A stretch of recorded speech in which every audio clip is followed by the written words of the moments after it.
Hi everyone, সকলকে স্বাগত।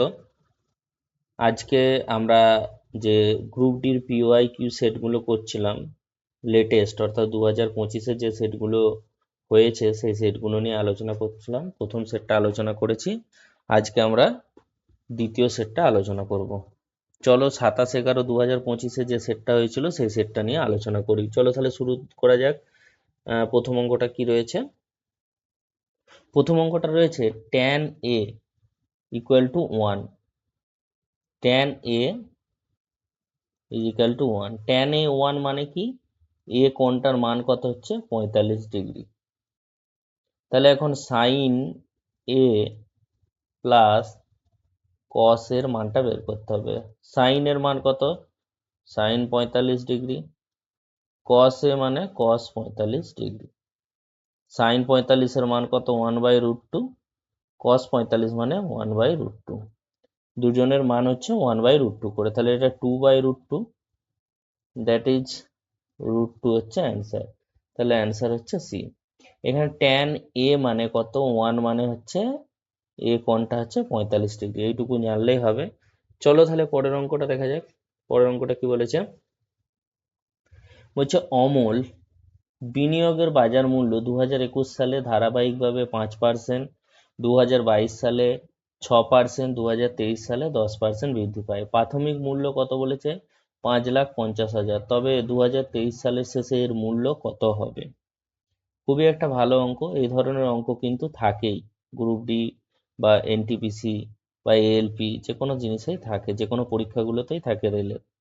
তাহলে এখানে কত হচ্ছে? 5,50,000। টাকাটা কি হচ্ছে? না, টাকাটা হচ্ছে 2021-এ বৃদ্ধি পেয়েছে কত? 5%। তাহলে 5% বৃদ্ধি পেয়ে কত হবে? 105/100। তারপরে 2022-এ বৃদ্ধি পেয়েছে কত? 6%, তার মানে 106/100। তার পরের বছর হচ্ছে 2023-এ বৃদ্ধি পেয়েছে কত? 10%, তার মানে 110/100। তবেই তো 2023 সালের শেষের মূল্যটা এটা হবে। তারপরে এখান থেকে কাটাকুটি করো, 4টে শূন্য কেটে দাও, 4টে শূন্য, একটা শূন্য একটা শূন্য কেটে গেল, একটা রয়ে গেছে। আচ্ছা, আমরা এখানে একটা কনসেপ্ট ইউজ করতে পারি, যেটা হচ্ছে কি ডিজিটাল সাম। ডিজিটাল সাম করে দেখতে পারি যে এই এর ডিজিটাল সাম, এই যে সংখ্যামালাটা রয়েছে বা এই গুণটার ডিজিটাল সাম এখানে কার সাথে মিল খাচ্ছে। তাহলে এখানে দেখো ডিজিটাল সাম যখন 9 হয়ে যাবে, 9 মানে 0, তাহলে এখানে দেখো 7 আর 6 13 আর 5 18, মানে 9 এর গুণিতক হয়ে যাচ্ছে, তার মানে 0। তার মানে এক্ষেত্রে ডিজিটাল সাম কত? 8। এক্ষেত্রে ডিজিটাল সাম কত? 6 আর 3 9 হয়ে যাচ্ছে, 5 5 10, 17 আর 6 23, 23 মানে এর ক্ষেত্রে ডিজিটাল সাম হচ্ছে 2 আর 3 যোগ করলে 5। এর ক্ষেত্রে 6 আর 3 9 হয়ে যাচ্ছে এই দুটোতে, 5 3 8 আর সাথে 15 আর 6 21, 21 মানে এখানে 3, 2 1 3। আর এখানে কত আসবে? 7 আর 6 13 আর 5 18, মানে 9, 9 মানে 0, এটা 0 অথবা 9। তার মানে এখানে আমি দেখবো এই রাশিমালাটার ডিজিটাল সাম কত। 5 আর 5-এ যোগ করলে কত হয়? 10, 10 1 আর শূন্যতে যোগ করলে হয় 1, এর ডিজিট সাম হচ্ছে 1। এর ক্ষেত্রে ডিজিট সাম কত হচ্ছে? 6। এর ক্ষেত্রে ডিজিট সাম হচ্ছে 7, আর এর ক্ষেত্রে হচ্ছে 2, 1 1 2। তাহলে এখানে 1 রয়েছে, আর নিচে তো 1 প্লাস 0 মানে 1, কোনো ব্যাপারই নেই। তাহলে 6 ইন্টু 7 ইন্টু 2 আসছে। এবার এর ডিজিটাল সাম দেখতে হবে। 6 ইন্টু 14, এর ডিজিটাল সাম কত? 5। 6 ইন্টু 5 মানে 30, 30-এর ডিজিটাল সাম কত হচ্ছে? 3। তাহলে কোনটার সাথে 3 আছে? দেখো সি এতে 3 আছে, তার মানে এটা হবে অ্যান্সার। ডিজিটাল সামের খুবই একটা ভালো কনসেপ্ট, এটা নিয়ে আমরা বিস্তারিত আলোচনা করব। তার জন্য কোনো ডেডিকেটেড ভিডিও আমি নিয়ে আসব, ডেডিকেটেড ভিডিও। তো আপাতত তোমরা এভাবেই বোঝো, ডিজিটাল সাম মানে সংখ্যাগুলো যোগ করে যাচ্ছি, আর যেখানে 9 চলে আসবে সেটাকে 0 ধরে নেবো। যেখানে ডিজিটাল সাম 9 চলে আসবে সেখানে 0 ধরে নেবো। তাহলে এখানে অ্যান্সারটা কোনটা পেলাম? Answer C. 2 এর অ্যান্সারটা সি পেলাম। চলো তাহলে পরের অঙ্কটা দেখা যাক।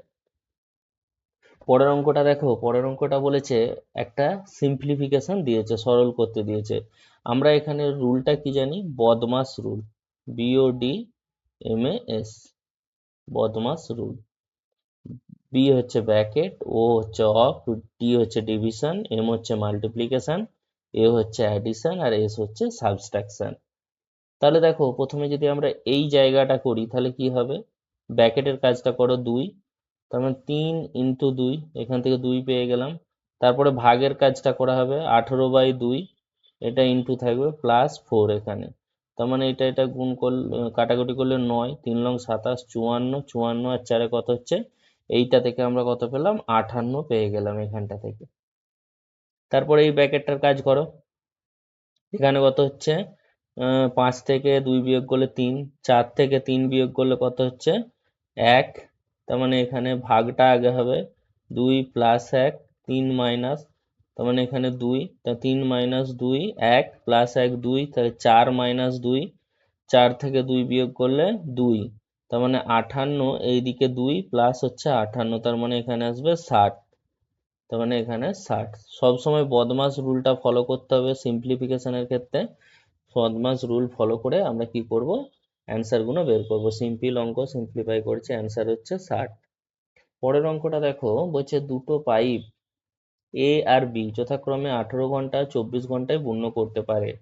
যদি উভয় পাইপ একসাথে খোলা হয় তবে ট্যাঙ্কটি ঠিক 16 ঘন্টায় পূর্ণ করার জন্য কত সময় পরে পাইপ এ কে বন্ধ করতে হবে। ভালো করে বোঝো, খুবই ভালো অঙ্ক একটা। এ এ করতে পারে 18 ঘন্টায় একটা ট্যাঙ্কে ভর্তি, বি করতে পারে কত, 24 ঘন্টায়।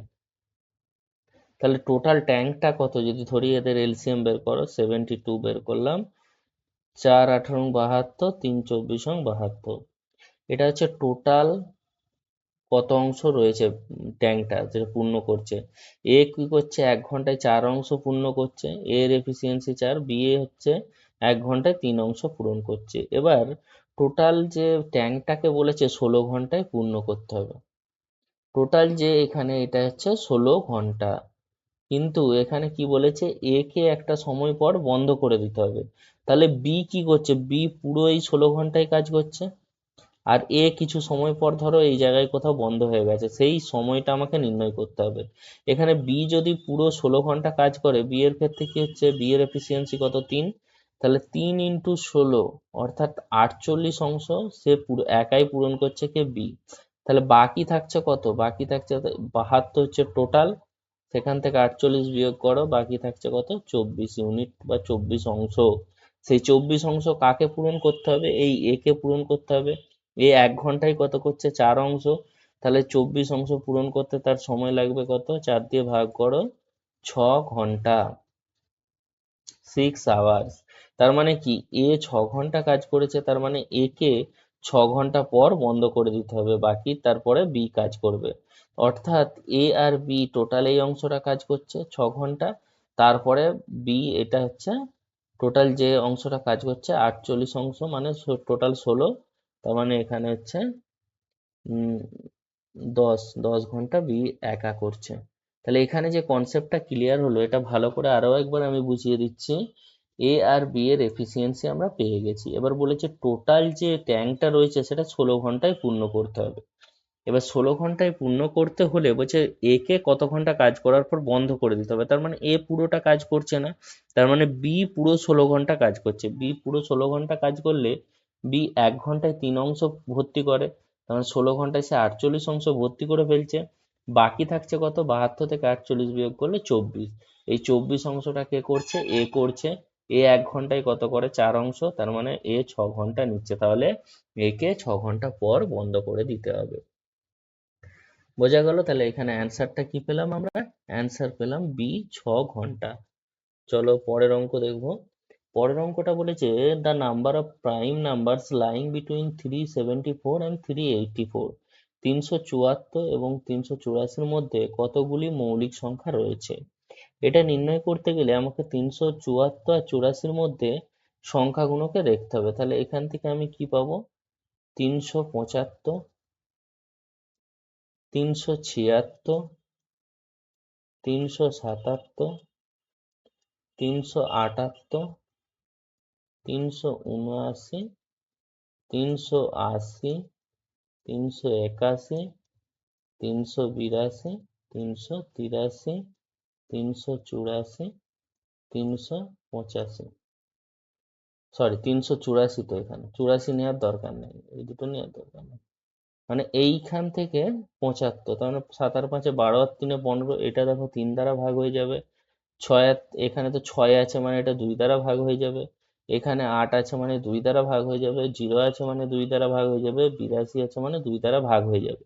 এই সংখ্যাগুলো আমার নেওয়ার দরকার নেই, যেগুলোতে ইভেন ডিজিট আছে শেষে, মানে 2 4 6 8 0, এগুলো নেওয়ারই দরকার নেই। আমি তবু নিয়েছি, ফার্স্ট টাইম করছো অঙ্কটা। একটা ভেরি ভেরি ইম্পর্টেন্ট, এবং এই টাইপের অঙ্ক প্রত্যেকটা সিটে একটা না একটা দিয়েইছে রেলওয়েতে। তাহলে এবার কি করব, আমরা এখান থেকে সংখ্যাটা পেয়ে গেলাম 375, 377, 379, 381, 383। তার মধ্যে দেখো 375 কি হচ্ছে, 7 3 10 5 15, 3 দ্বারা ভাগ হয়ে যাচ্ছে, তার মানে এটা মৌলিক নয়। এখন আমরা কটা সংখ্যা পেলাম, 7 3 10 17, 9 3 12, 7 19, 8 3 11 1 12, এটাও দেখো 3 দ্বারা ভাগ হয়ে যাচ্ছে, তার মানে এটাও কি মৌলিক সংখ্যা নয়। তার মানে আমরা এখানে পেলাম 377, 379, আর একটা পেলাম হচ্ছে 383। এবার এই 377, 379 আর 383, এই তিনটে সংখ্যার মধ্যে এবার দেখবো যে এর কাছাকাছি কি কার বর্গ রয়েছে। যদি আমরা 20 বর্গ করি, দেখো 400, তার মানে 377 পার হয়ে চলে যাচ্ছে। তাহলে এখানে আমরা কি করব, 19-এর বর্গটা নেব। 19-এর বর্গ মানে কত, 361। তার মানে যে সংখ্যাটা আমরা চেক করব, 19, 19-এর আগে যে যে কি আছে, প্রাইম নাম্বার আছে, সেইগুলো দিয়ে আমরা চেক করে যাব এইগুলোকে ভাগ করা যাচ্ছে কিনা। তাহলে এর আগে প্রাইম নাম্বার কি আছে, 2 3 5 7 11 13 15 হবে না, 13 17 আর 19। এবার এইগুলো দিয়ে দেখো ভাগ করে করে দেখবো, 7 3 10, 2 দিয়ে তো যাবেই না। 377 2 দিয়ে যাবে না, 3 দিয়ে 3 12 36 যাবে না, 5 দিয়ে 5 7 35 27 যাবে না, 7 দিয়ে 5 7 35 2 27 যাবে না, 11 দিয়ে 3 11 33 33 4 47 যাবে না, 13 দিয়ে 13 দুগুণে 26 2 আর 117, তার মানে 9 দিয়ে কেটে যাচ্ছে, তার মানে এটা যাবে না, এটা প্রাইম নাম্বার হবে না, যেহেতু এটা 13 দিয়ে ভাগ হয়ে যাচ্ছে। তাহলে পরেরটা আবার চেক করো, 2 দিয়ে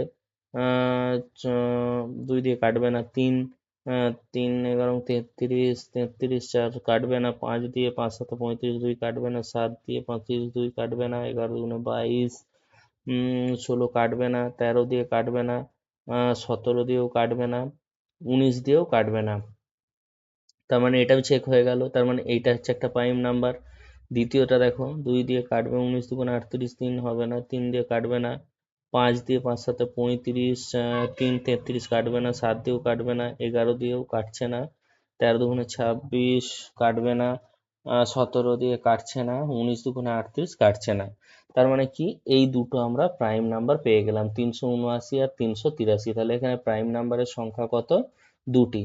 কি করলাম ভালো করে বোঝো, এই নাম্বারগুলো নিলাম, যেগুলো দেখলাম 2 বা 3 দিয়ে কাটছে, সেগুলো তো প্রাইম নাম্বার হবে না, বাকি অ্যাকচুয়ালি আমরা যেগুলো কি অড নাম্বার হবে সেইগুলোই নেবো। দেখো 377, 379 আর 383 পেলাম। এবার দেখবো এই 377টা কোন সংখ্যার বর্গের কাছাকাছি। তো 20 সংখ্যার বর্গ করলাম 400, তার মানে কি 377 পার হয়ে চলে যাচ্ছে। এর নিচে কে আছে, 19 স্কোয়ার মানে 361। তার মানে এবার কি করব, 19-এর নিচে যতগুলো প্রাইম নাম্বার আছে সেই প্রাইম নাম্বারগুলো দিয়ে চেক করব কোনোটা ভাগ হচ্ছে কিনা। যে সংখ্যাগুলো ভাগ যাবে না সেগুলো হচ্ছে প্রাইম। তাহলে এখানে নাম্বার অফ প্রাইম কি পেলাম আমরা, নাম্বার অফ প্রাইম পেয়ে গেলাম দুটো। পরের অঙ্কটা দেখব।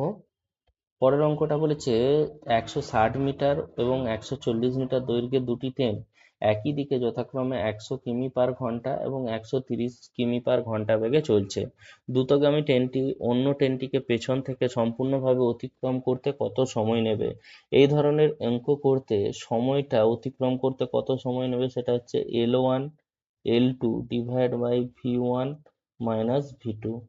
এখানে দেখো, যেহেতু কি একই দিকে ট্রেনটা যাচ্ছে, সেই জন্য কি হচ্ছে, নিচে বেগটা বিয়োগ হচ্ছে। যদি এরা বিপরীত দিকে যেত কনসেপ্ট এরকম থাকতো, তাহলে সেক্ষেত্রে কি হতো, V1 প্লাস V2 হতো। এখন এক্ষেত্রে সময়টা বের করো, L1 মানে কত হচ্ছে 160 প্লাস 140, V1 মাইনাস V2 মানে 130 মাইনাস 100।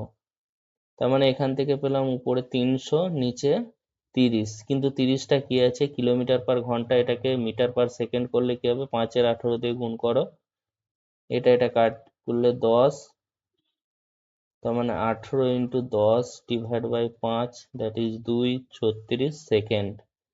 এবার এখানে অ্যান্সারটা কত চেয়েছে, অ্যান্সারটা মিনিটে চেয়েছে, তাহলে 36কে মিনিটে করে নাও, 60 দিয়ে ভাগ করলে কত হবে, 0.6 মিনিট। অ্যান্সার কত হচ্ছে, অ্যান্সার এ।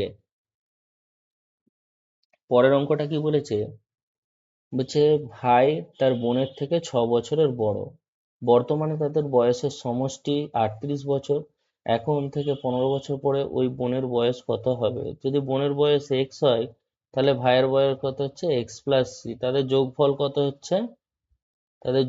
হচ্ছে 38। তাহলে এখান থেকে 2x সমান কি পাবো আমরা, 38 থেকে 6 বিয়োগ করলে 32, এক্স সমান কত হচ্ছে 16।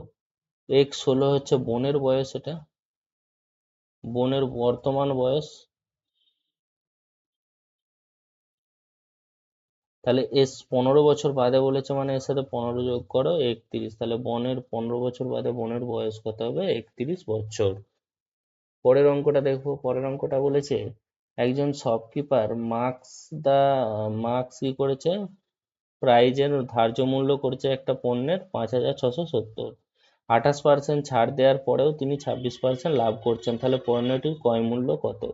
এক্ষেত্রে একটা গোল্ডেন রুল কি আছে, সিপি মানে cost price into profit divide by কি হচ্ছে ডিসকাউন্ট ইকুয়াল কি হচ্ছে মার্ক প্রাইস, যেটা ধার্য মূল্য করে রেখেছে। তাহলে এক্ষেত্রে সিপি প্রফিট কত হয়েছে, প্রফিট হয়েছে 26%, তার মানে 126 ডিভাইড বাই ডিসকাউন্ট দিয়েছে কত 28%, তার মানে 100 থেকে 28 বিয়োগ করলে কত হচ্ছে 72, এইটাই সমান কত দিয়েছে 5,670। তাহলে সিপি ইকুয়াল টু কি হবে, 5,670 ইন্টু 72 ডিভাইড বাই 126। এবার দেখো এটা কাটাকুটি করলে কি হবে, 6 দিয়ে 6 দুগুণে 12, 1, 6 12 72, 6 দুগুণে 12, 1 6 6, 7 দিয়ে কাটবে কি, 7 8 56, হ্যাঁ 7 দিয়ে কাটবে, 7 8 56, 1 7 7, 0, 7 3 3 4, এটা 4 দিয়ে গুণ করো, 4 0 0, 1 4 4, 4 8 32, তাহলে এখানে অ্যান্সারটা কত হবে, অ্যান্সার সি। কি বললাম, গোল্ডেন রুলটা, CP into profit divide by discount equal to marks price. কোনো জায়গায় যদি মার্কস প্রাইস বের করতে বলে সেক্ষেত্রেও বের করতে পারবে, আর সিপি তো বের করতে পারবেই, এখানে সিপি বলে দিয়েছে। তাহলে এখানে প্রফিট কত হয়েছে, 26% লাভ করেছে, তাই 126, নিচে ডিসকাউন্ট কত 28% দিয়েছে, 28% ডিসকাউন্ট দেওয়ার পর কি হচ্ছে 72, সেখান থেকে ক্যালকুলেশন করে আমরা সিপির মানটা পেয়ে গেলাম। তাহলে পণ্যটির ক্রয় মূল্য কত হচ্ছে 3240।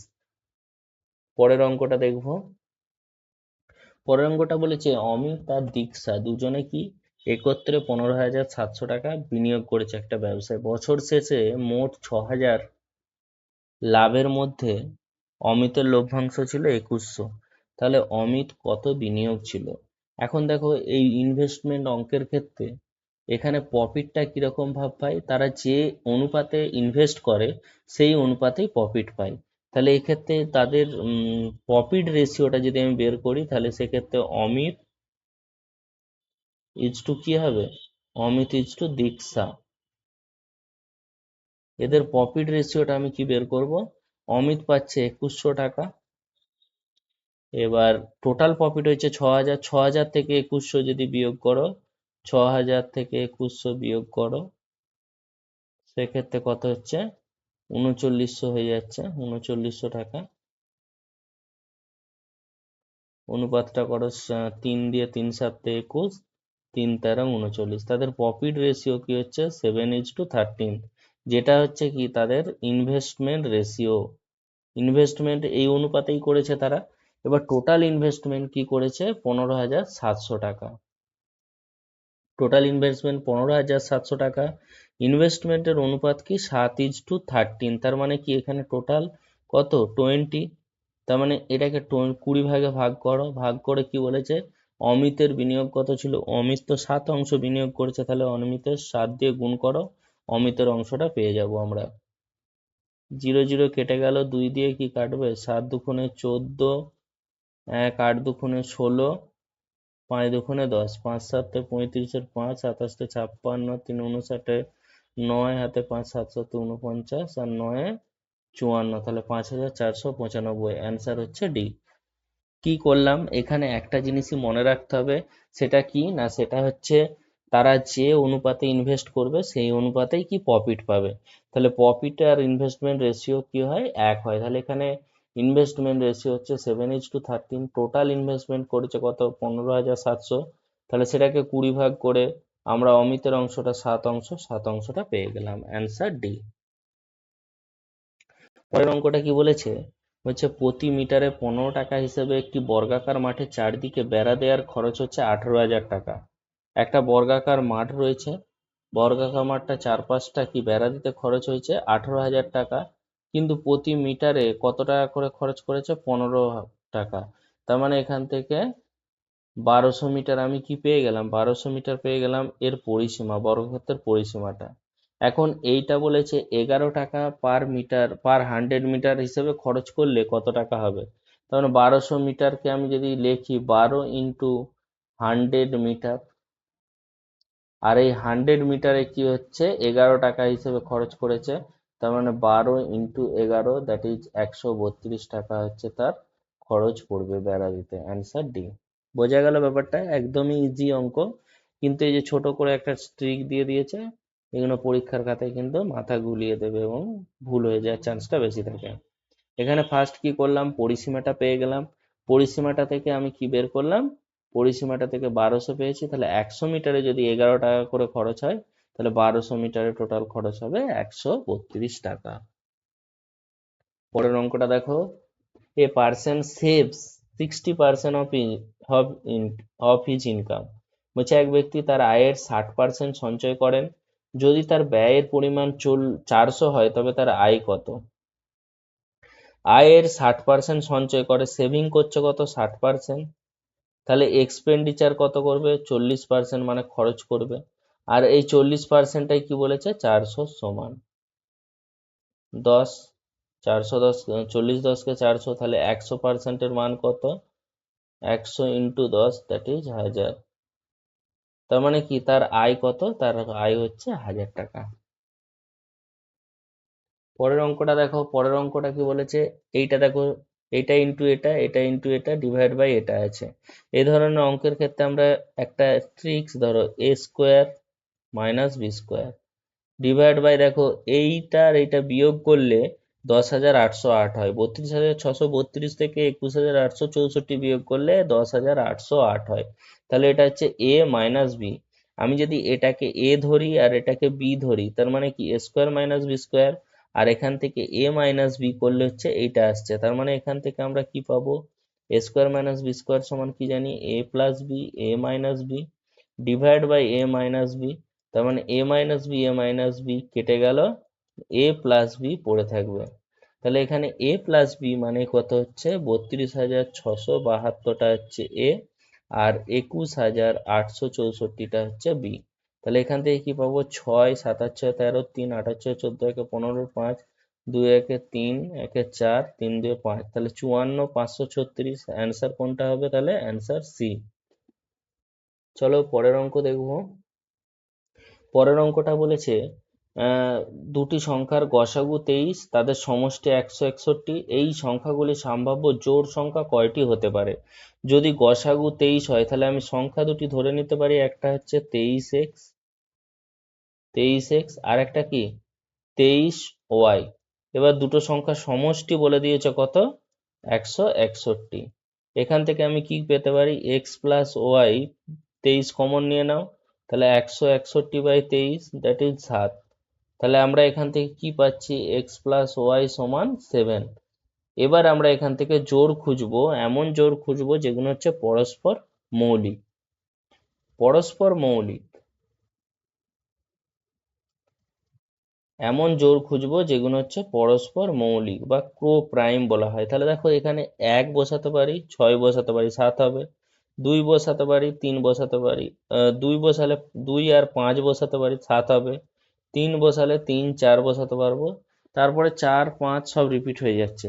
তার মানে এখানে স্বতন্ত্রভাবে আমরা 3টে জোড় পাচ্ছি। আর পরস্পর মৌলিক মানে তাদের কি, এই সিএফটা কি হবে, 1 হবে। 1 আর 6-এর কি গসাগু 1, 2 5-এর গসাগু 1, 3 4-এর গসাগু 1। তাহলে আমরা এখানে কি পেলাম, আমরা এখানে পেয়ে গেলাম 3টে জোড় পেয়ে গেলাম, একটা দুটো তিনটে। তাহলে এখানে অ্যান্সারটা কোনটা হবে, অ্যান্সার হবে A3। এখানে সেই সংখ্যাগুলোই বসাবো যেগুলো যোগ করে 7 হবে। কিন্তু এখানে 0 7 এটা নিচ্ছি না, কারণ এরা পরস্পর মৌলিক নয়। ঠিক আছে, তাহলে সম্ভাব্য জোড় কটা হতে পারে, সম্ভাব্য জোড় হতে পারে 3টে। পরের অঙ্কটা দেখবো। পরের অঙ্কটা কি বলেছে, দুটি তাকের গতির অনুপাত 7:4। দ্রুত গতির ট্র্যাকটি 196 কিলোমিটার দূরত্ব অতিক্রম করতে ধীর গতির ট্র্যাকের থেকে 7 ঘন্টা কম সময় নেয়। ধীর গতির ট্র্যাকটির গতি কত? এখানে কি বলেছে দেখো, এখানে একটা জিনিস কিন্তু দূরত্ব মানে ডিস্টেন্সটা 196 কিলোমিটার, যেটা ফিক্সড। তাহলে এখানে কি আছে, স্পিডের অনুপাতটা দেওয়া আছে 7:4। ঠিক আছে, তাহলে এক্ষেত্রে যেহেতু ডিস্টেন্সটা সমান আছে, আমরা কি জানি ডি সমান এস ইন্টু টি। তার মানে ডি কনস্ট্যান্ট মানে এস প্রপোর্শনাল টু 1/t। তার মানে স্পিড আর টাইমের মধ্যে কি ব্যস্তানুপাতিক সম্পর্ক, যখন দূরত্বটা কি ফিক্স থাকছে বা দূরত্বটা কনস্ট্যান্ট থাকছে। তাহলে এক্ষেত্রে টাইমটা কি হবে, টাইমের অনুপাতটা সেটা হবে 4:7। যে বেশি টাইম নেবে তার স্পিডটা কম, আর যে কম টাইম নেবে তার স্পিড বেশি। তাহলে এখানে কি বলেছে, যে ধীর গতি ট্রাকের থেকে 7 ঘন্টা কম সময় নেবে। আমি আর একটা কনসেপ্ট শিখিয়েছিলাম, যখন কম বা বেশি বা এরকম আসবে লেস অর মোর, সেক্ষেত্রে অলওয়েজ কি ডিফারেন্সটা নেব। তাহলে এখানে 4 আর 7-এর মধ্যে ডিফারেন্স কত, 3। এইটাই কার সঙ্গে সমান, 7 ঘন্টার সঙ্গে সমান হবে। 1 বরাবর কত হচ্ছে, 7-3। এবার কে বেশি সময় নিচ্ছে, সেই তার গতিটাই তো কম হবে। বেশি সময় নিচ্ছে দেখো 7, তার মানে কি 7 বরাবর 7 ইন্টু 7/3, তার মানে 49/3। এইটা হচ্ছে সময় নিচ্ছে কে, ধীর গতি সম্পন্ন ট্র্যাকটির। তাহলে এখন ধীর গতি সম্পন্ন ট্র্যাকটির গতিবেগ এস সমান কি, ডি/টি। এখানে দূরত্ব কত, 196 কিলোমিটার। টাইমটা কত, এই যে 49/3, 49/3, তার মানে 196 × 3 / 49, কাটাকুটি যাবে 49 4-এ, তার মানে 4 × 3 = 12। তার মানে এখানে হচ্ছে 12 কিলোমিটার/আওয়ার হচ্ছে অ্যান্সার। বোঝা গেল এখানে একটাই কনসেপ্ট, যে এস প্রপোর্শনাল 1/t, যখন দূরত্ব ফিক্সড। সেটাই করেছি আমরা, করে সেখান থেকে অ্যান্সারটা বের করে নিয়েছি। পরের অঙ্কটা দেখো। পরের অঙ্কটা বলেছে একটা ইকুইল্যাটারাল ট্রায়াঙ্গেল মানে সমবাহু, প্রত্যেকটা বাহু সমান এ এ করে। আর একটা বর্গক্ষেত্র বলেছে, তার বাহু কি, এর বাহুর দৈর্ঘ্য যা, তার বাহুর প্রত্যেকটা দৈর্ঘ্য এ এ করে। তাহলে এক্ষেত্রে কি বলেছে না, সমবাহু ত্রিভুজের পরিব্যাসার্ধ কোনটা, আর সমান কি হয়, a/√3। আর অন্তর্ব্যাসার্ধ, এটাও মনে রাখো, এটা এখানে লাগছে না কনসেপ্টটা, সেটা সমান a/2√3 সমবাহু ত্রিভুজের ক্ষেত্রে। আর এক্ষেত্রে বর্গক্ষেত্রের ক্ষেত্রে অন্তর্ব্যাসার্ধটা কত হচ্ছে, ব্যাসার্ধটা হয় বাহুর হাফ। তাহলে এখন অনুপাতটা চেয়েছে, অনুপাতটা কি হবে, অনুপাতটা হবে a/√3 সমবাহু ত্রিভুজের পরিব্যাসার্ধ a/2 বর্গক্ষেত্রের অন্তর্ব্যাসার্ধ। এ এ কেটে গেল, কোনাকুনি গুণ করো, 2:√3। তাহলে অ্যান্সার কি হবে, 2:√3। শুধুমাত্র এই যে সূত্র বা ফর্মুলা যাই বলো, এইগুলো কিন্তু মনে রাখতে হবে, তবেই অঙ্কটা করতে পারবে। আর এগুলো ঠিক তোমার হচ্ছে পরিমিতির ক্ষেত্রে মানে জিওমেট্রি বা পরিমিতির ক্ষেত্রে সবসময় কি সূত্রগুলো মনে রাখলেই কিন্তু অঙ্ক করা সম্ভব। পরের অঙ্কটা দেখবো। পরের অঙ্কটা বলেছে একটা খেলনা একটা গোলকের ওপর অর্ধগোলকের ওপর, গোলার্ধ বলেছে এখানে, অর্ধগোলকের ওপর বসানো শঙ্কুর আকারে তৈরি। তার মানে এখানে একটা ফার্স্ট হচ্ছে একটা অর্ধগোলক আঁকো। অর্ধগোলক এইটা, তার উপরে একটা কি হচ্ছে শঙ্কু আকৃতি বসানো আছে, শঙ্কু আকৃতি। এটা দূরত্ব, এটা হচ্ছে আর। এবার কি বলেছে, যদি এদের ব্যাসার্ধটা সমান বলেছে, যাতে উভয়ের ব্যাসার্ধ সমান, তার মানে এখানে আর ইকুয়াল টু 7, তার মানে এই দূরত্বটাও কি হচ্ছে, এই দূরত্বটা হচ্ছে 7।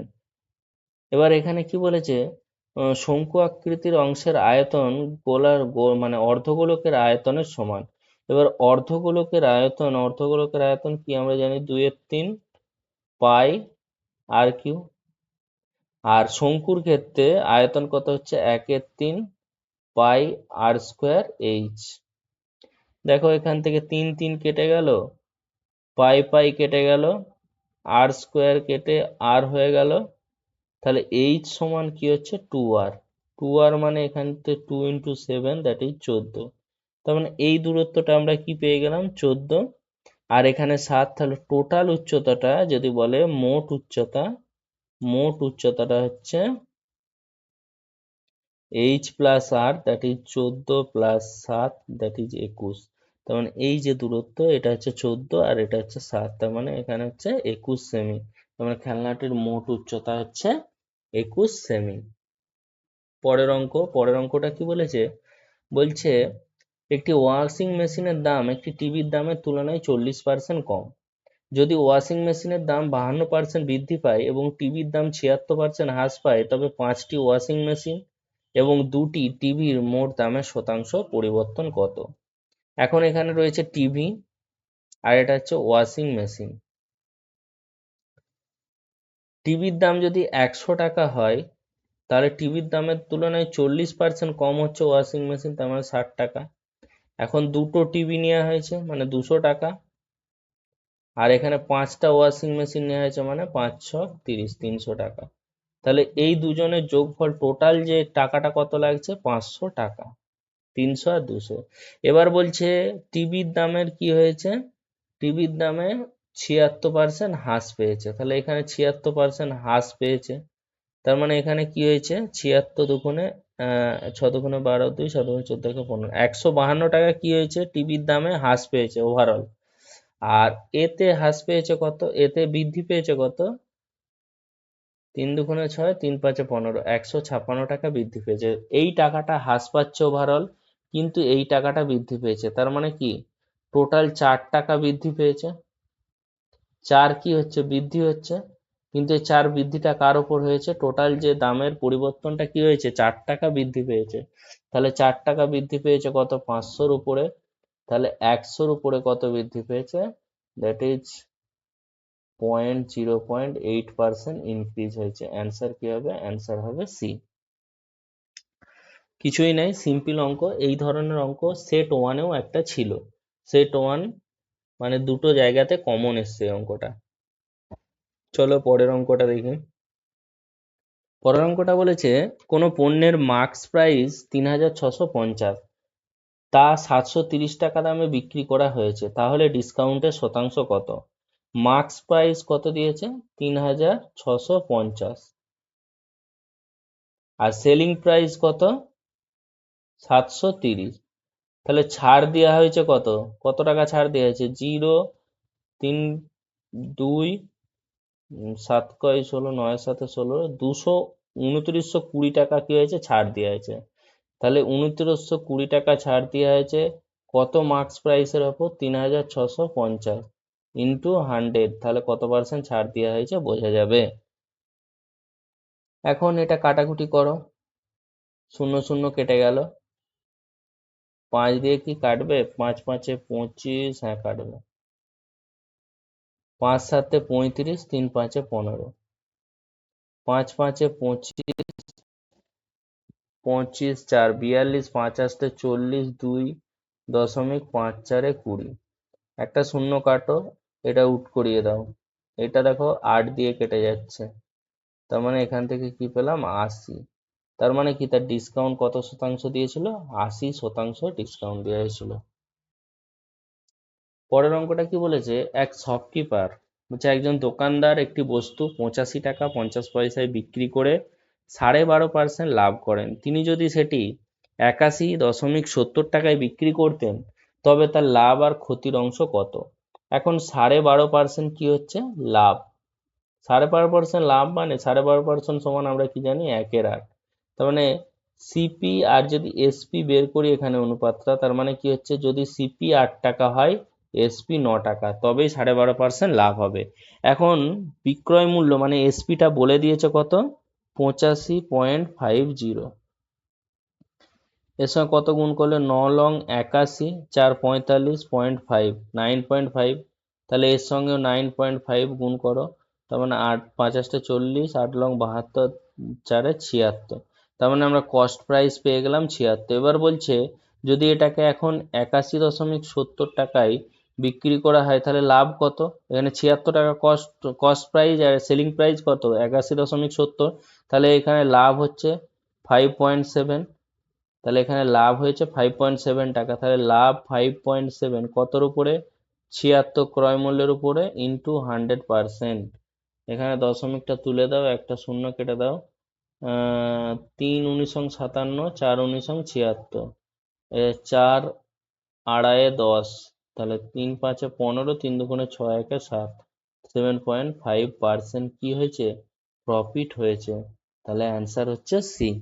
বোঝা গেল? সিম্পল অঙ্ক কিন্তু খুবই ভালো অঙ্ক। 12.5% সমান জানি 1/8, যেহেতু লাভ হয়েছে তাহলে সিপি 8 হলে এসপি 9। 9 বরাবর কত? 85.5। 8 বরাবর কত পেয়ে গেলাম? 76। এখন বস্তুটাকে যদি 81.70 টাকায় বিক্রি করা হয় তাহলে লাভ কত হচ্ছে? এটা লাভ, লাভ হচ্ছে কত? 5.7। তাহলে লাভ বাই ক্রয় মূল্য into 100 equal to profit percentage পেয়ে গেলাম। পরের অঙ্কটা কি বলেছে, বলছে একটি ব্যাগে 1 টাকার এবং 2 টাকার মুদ্রা আছে। মোট মুদ্রার সংখ্যা 10টি, তাদের মোট মূল্য 16 টাকা। 2 টাকার মুদ্রা ও 1 টাকার মুদ্রার সংখ্যার অনুপাত। আমি যদি 1 টাকার মুদ্রা x টাকা ধরি, x টি, আর 2 টাকার মুদ্রা y টি ধরি, তাহলে টোটাল x প্লাস ওয়াই সমান কত হবে? 10 হবে। কিন্তু এদের মূল্যের অনুপাত কি হবে? x সংখ্যক যদি 1 টাকার নোট থাকে তাদের মূল্য হবে x টাকা, কিন্তু y সংখ্যক যদি 2 টাকার নোট থাকে বা 2 টাকার মুদ্রা থাকে সেক্ষেত্রে হবে 2y হচ্ছে তার মূল্য। তাহলে এইটা সমান 16 দিয়ে আছে। এখন আমি যদি এইটা থেকে এটা বিয়োগ করি, এটা থেকে এটা বিয়োগ করি, তাহলে x x কেটে যাচ্ছে, 2y minus Y, 2y minus Y equal to 16 minus 10, that is 6। তাহলে y ইকুয়াল টু এখান থেকে কি পেয়ে গেলাম? 6। তাহলে এইটা যদি আমি এখানে বসাই, সেখান থেকে x পেয়ে যাব 4। তাহলে এটা হলো 2 টাকার সংখ্যা, এটা হলো 1 টাকার সংখ্যা। এদের মধ্যে ডিফারেন্সটা কত? এদের মধ্যে ডিফারেন্সটা হচ্ছে 2। অ্যান্সার হচ্ছে সি। সেটাই চেয়েছে যে সংখ্যার পার্থক্য কত, সেটা হচ্ছে অ্যান্সার সি 2। পরের অঙ্কটা দেখো, বলছে একটা সিরিজ দেওয়া আছে, এর কি বলেছে? মধ্যমা নির্ণয় করতে হবে। এই ধরনের অঙ্কের ক্ষেত্রে প্রথমে কি করব? ছোট থেকে বড় হিসেবে সাজিয়ে নেব সিরিজটাকে, ছোট থেকে বড় সাজিয়ে নেব। তাহলে এখানে প্রথমে কি আছে? 2 আছে, তারপরে 3 আছে, 2 কিন্তু দুটো আছে, 2 2 3 আছে, তারপরে কি আছে? তারপরে 3-এর পর আছে 4, 5 আছে, 3টে 5 আছে, তারপরে 6 নেই, 7 আছে, 8, দুটো 8 আছে, 9 আছে, 11 আছে। এবার কি করব? এই সিরিজটার মধ্য সংখ্যাটাই হবে মধ্যমা, কিন্তু এখানে যেহেতু এটা টোটাল সংখ্যা কত আছে? 2 4 6 8 10 12টা, 12টা সংখ্যা টোটাল আছে, মানে মধ্যের সংখ্যা আমরা দুটো পেয়ে যাচ্ছি, এদিক থেকে 5টা, এদিক থেকে 5টা, মাঝখানে দুটো সংখ্যা পেয়ে যাচ্ছি। এবার এর মধ্যমা মিডিয়াম বের করতে গেলে এই দুটো সংখ্যাকে যোগ করে কি করতে হবে? এদের এভারেজ বের করতে হবে বা 2 দিয়ে ভাগ করতে হবে, দ্যাট ইজ 10/2 ইকুয়াল টু 5। তাহলে এখানে মিডিয়ান কত পেলাম? মিডিয়ান হচ্ছে 5। মিডিয়ান হচ্ছে 5। মিডিয়ান মানে কোনো সিরিজের হচ্ছে মধ্য সংখ্যা। তাহলে মিডিয়ান এখানে পেয়ে গেলাম আমরা কত, 5। কিভাবে পেলাম আর একবার বলে দিই। প্রথমে সিরিজটাকে কি করবে, ছোট থেকে বড় হিসেবে সাজাবে, সাজিয়ে তার মধ্যমানটা বের করবে, মাঝখানের সংখ্যাটা, সেটাই হচ্ছে মিডিয়ান। কিন্তু এক্ষেত্রে যেহেতু 12টা সংখ্যা আছে, মধ্যেখানে আমরা কটা সংখ্যা পাচ্ছি, যে মধ্যমান দুটো, সেই মধ্যমান দুটোকে যোগ করে 2 দিয়ে ভাগ করলে আমরা কি পেয়ে যাব, মিডিয়ান পেয়ে যাব। অ্যান্সার কত পেলাম, অ্যান্সার 5। পরের অঙ্কটা দেখো। পরের অঙ্কটা কিন্তু 19শে ফেব্রুয়ারি 2024 থেকে 20শে এপ্রিল 2024 পর্যন্ত সময়ের জন্য বার্ষিক 6% সুদের হারে 4,000 টাকার ওপর সরল সুদ নির্ণয় করো। এখানে কিন্তু দেখতে হবে 2024টা কি, 2024 হচ্ছে একটা লিপ ইয়ার। যেহেতু লিপ ইয়ার, তাহলে এই বছরে টোটাল দিন সংখ্যা কত হয়ে যাবে, 366, আর ফেব্রুয়ারি হয়ে যাবে কত, 29। এইটা কিন্তু মাথায় রাখতে হবে। ইয়ারে টোটাল দিন সংখ্যা হয়ে যাবে 366, 65 জায়গায়, আর 29 হয়ে যাবে ফেব্রুয়ারির সংখ্যা। তাহলে এখন 19শে ফেব্রুয়ারি থেকে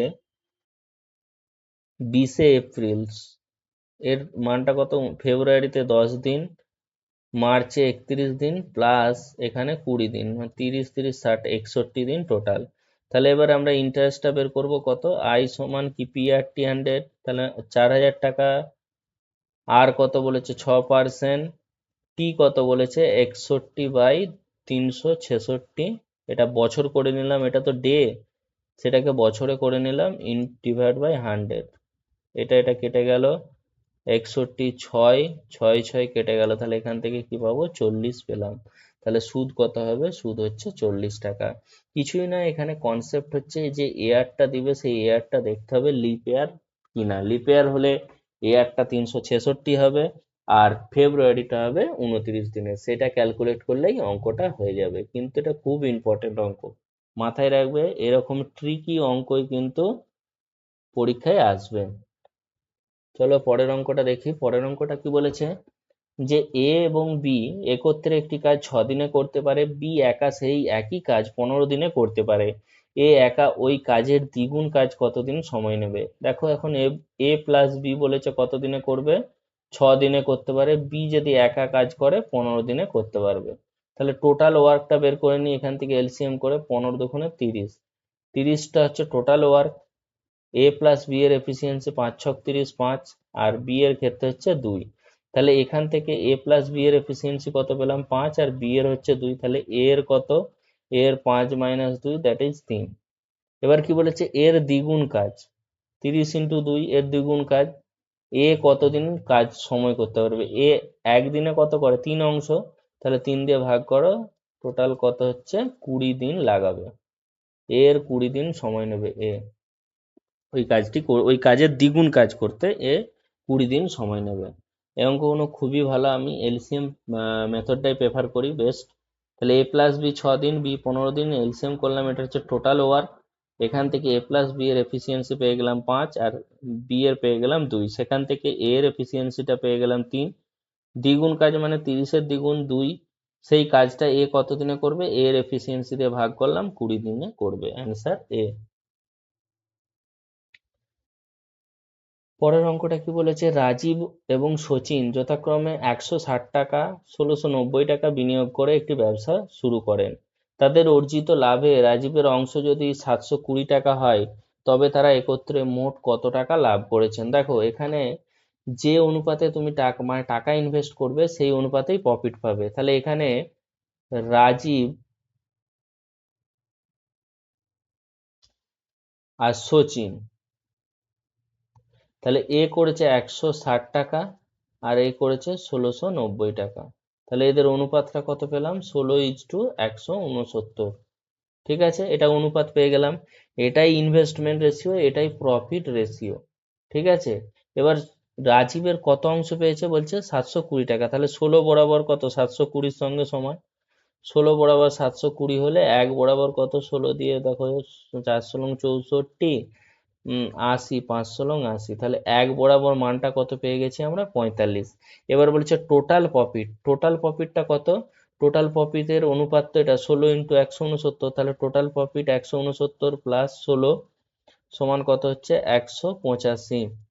এই 185-র মানটা আমাকে বের করতে হবে। আমরা একের মান পেয়ে গেছি 45, তাহলে 185-র মানটা কত হয়ে যাবে? 185 ইন্টু 45, 185 ইন্টু 45 গুণ করো।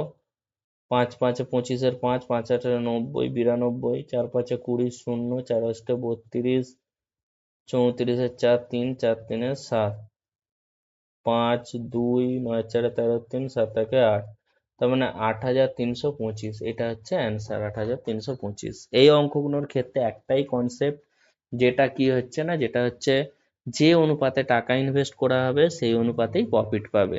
দেখো এই অনুপাতে টাকা ইনভেস্ট করেছে, এই অনুপাতেই প্রফিট, তাহলে টোটাল প্রফিটটা হচ্ছে 16 প্লাস 169, মানে 185 অংশ।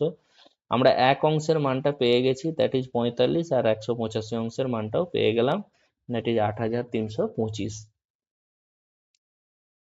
পরের অঙ্কটা কি? পরের অঙ্কটা দেখবো এবং শেষ অঙ্ক এই সেটের, হচ্ছে অ্যারিথমেটিক মিন, মানে গড়। গড় বের করার ক্ষেত্রে কি হয়? টোটাল ডিভাইড বাই কি? পর্যবেক্ষণ, যতগুলো পর্যবেক্ষণ বা যতগুলো সংখ্যা রয়েছে নাম্বার, এটা হচ্ছে টোটাল, এই গড়। এক্ষেত্রে দেখো একটা ইয়ে করতে পারি, যোগ যোগ করে ভাগ করে দিলেই হয়ে যাবে। এটা 727, তার মানে এখানে কি যোগ, আমি ইউনিট ডিজিট গুলো যোগ করি আগে। 6, 8 আর 6 14, আর 9 23, 30, 33, 38, 41, 0, মানে 41, আর সাথে 48, তাহলে শেষ অঙ্কটা কত হচ্ছে? 48, এই যোগটা।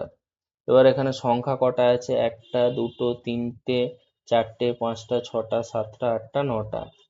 এবার কোন সংখ্যার সাথে মানে 9 গুণ করলে 8 পাবো? দেখো 9-এর সঙ্গে যদি আমরা 2 গুণ করি তাহলেই 8 পাবো। তাহলে কোন সংখ্যার শেষে 2 আছে সেটা চেক করবো অপশানে। দেখো একমাত্র একটা সংখ্যায় আছে যার শেষে কি আছে? 2 আছে, সেটা হচ্ছে 52। তাহলে এখানে অ্যান্সারটা হবে 52। আর না হলে যোগ করে 9 দিয়ে ভাগ করবে, তাহলে অ্যান্সারটা চলে আসবে। গড় নির্ণয়ের ক্ষেত্রে এটা বিশেষ কিছু বলার নেই, আর এখানে কোনো কনসেপ্টও নেই। জাস্ট এখানে ইউনিট ডিজিট দিয়ে করলাম, যাতে এখানে তো এই যেটা যোগফল আসবে তার শেষ সংখ্যাটা 8, আর এখানে 9 দিয়ে ভাগ করতে হবে। 9-এর সঙ্গে কত গুণ করলে 8 হবে? সেটা হচ্ছে 2। দেখো এই সংখ্যাটাতে, এই অপশনটাতেই আছে, সেটা হচ্ছে অ্যান্সারে। চলো আমরা আজকে সেকেন্ড সেটটা শেষ করে ফেললাম 27 তারিখের। এরপরে থার্ড সেটটা নিয়ে এসে হাজির করব পরের ক্লাসে। আজকে এই পর্যন্তই থাক। তোমরা ভালো করে প্র্যাকটিস করো, অঙ্কগুলো দেখো। রেলওয়ের ক্ষেত্রে কিন্তু পিওআইকিউ হচ্ছে মাস্ট, পিওআইকিউ করতে হবে এবং পিওআইকিউ থেকে প্রচুর কমন আসে। চলো আজকে এই পর্যন্ত থাক, রাখা যাক।